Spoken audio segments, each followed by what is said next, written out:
알리바바, 텐센트, 바이두 그리고 이들이 투자했던 아들, 손자 기업 직원들은 한때 선망의 대상이었지만 지금 그들마저 역시 실업 공포에 시달리고 있는 실정이에요. 심지어 35살만 되면 고령자 취급을 받아서 회사를 떠나야 하는 35세의 저주라는 말이 나올 정도야.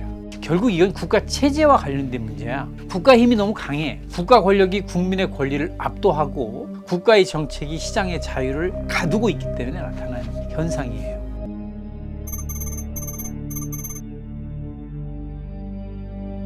다들 알다시피 중국 경제가 어렵잖아. 중국 당국은 올 성장 목표치 5% 달성을 위해서 안간힘을 쓰고 있는 것 같은데 여전히 쉽지 않은 과제인 것 같아. 청년 실업은 여전하고 또 부동산 분야 투자도 늘어져 있는 게 사실이야. 그런가 하면 서방 국가들은 중국을 디플레 수출국이라고 비난하고 각종 제재를 쌓아가고 있는 중이에요. 말 그대로 사면 초과야. 중진국 함정 탈출도 쉽지 않을 거라는 얘기도 나오고 있어요. 근데 이게 경기 사이클의 문제라면 희망을 가질 수도 있겠지. 경기가 나아지면 삶이 좀 좋아진다 할 수 있으니까. 그러나 이건 어떻게 생각하면 이 체제의 문제이자 사회 구조와 연관된 사안이야. 과연 중국 경제에 어떤 구조적인 문제가 있는 건가? 그 핵심을 한번 보자고. 흔히 기업이 거둬들인 수익, 이익은 3명의 경제 주체가 나눈다라고 이렇게 얘기를 해요. 정부는 세금으로 걷어가고 주주는 배당으로 챙기고 또 종업원은 급여로 가져가잖아. 정부, 기업, 노동자 이 3자 누구도 사실은 착하지가 않아. 선하지가 않아. 서로 많이 가져가겠다고 싸운다.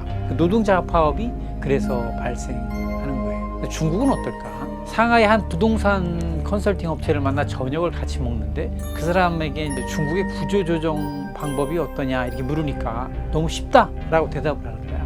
근데 일반적으로 N+1만 지키면 된다는 거예요. 여기서 N은 뭐냐면 근무 연수를 뜻해. 그 근무 연수에 1을 더한 수를 마지막 월급에 곱한 액수, 그거를 퇴직경제보상금으로 지급하면 끝이라는 거야. 다른 법적 의무는 없다는 거지. 물론 쉽게 그만두지 않는 직원도 있는 거지. 당연하지. 자기 밥그릇이 깨졌는데 반발하는 건 당연해 보여. 근데 그럴 경우에는 퇴직 직원에게 한 2-3개월치 더 달래주면 그들은 그냥 꿀먹은 그들처럼 순순히 물러선다는 거야. 어쨌든 쉽다는 거지. 근데 이게 경기 불황과 어울려서 이 해고가 쉬우니까 실업자는 늘어날 수밖에 없어요. 특히 2020년 들어서 본격 시작됐던 당국의 개입과 규제로 인해서 사업성이 악화됐던 IT 기업에서 더 심각해. 알리바바, 텐센트, 바이두 그리고 이들이 투자했던 아들, 손자 기업 직원들은 한때 선망의 대상이었지만 지금 그들마저 역시 실업 공포에 시달리고 있는 실정이에요. 심지어 35살만 되면 고령자 취급을 받아서 회사를 떠나야 하는 35세의 저주라는 말이 나올 정도야. 중국 청년 실업은 지금도 쏟아져 나오고 있어요. 중국이 청년 실업 통계 방식을 바꾼 게 작년 6월이었는데 그때 집계됐던 청년 실업률이 21.3%였어요. 21.3%는 중국 청년 실업의 정도를 상징적으로 보여주는 수치가 돼 있어. 야, 그러면 중국 노동시장이 그렇게 유연했어?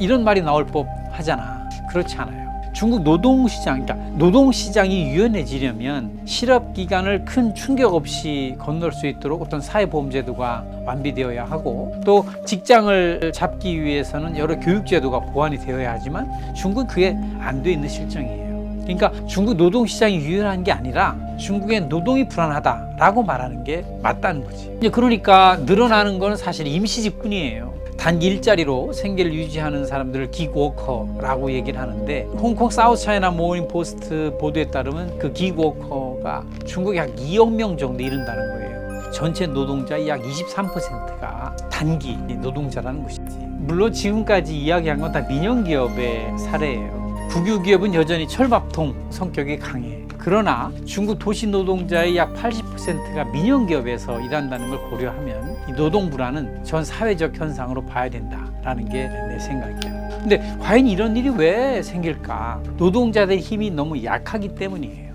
그러니까 중국에서 총파업, 그건 엄두도 못 내는 단어예요.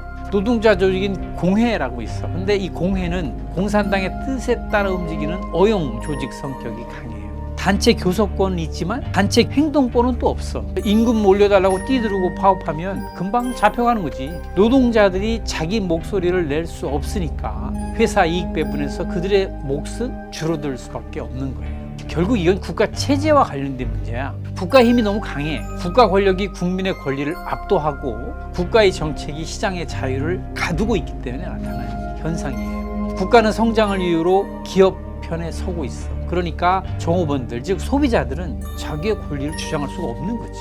중국은 공산당이 국가 시스템을 전면적으로 장악하는 당국가 시스템, 파티 스테이트 시스템의 나라야. 여기서 말하는 국가는 결국 공산당이야. 시진핑 시기 들어서 당 권력이 더욱더 강해지고 있고 그만큼 소비자의 권리, 시장의 자율, 민간의 역동성은 훼손되고 있어요.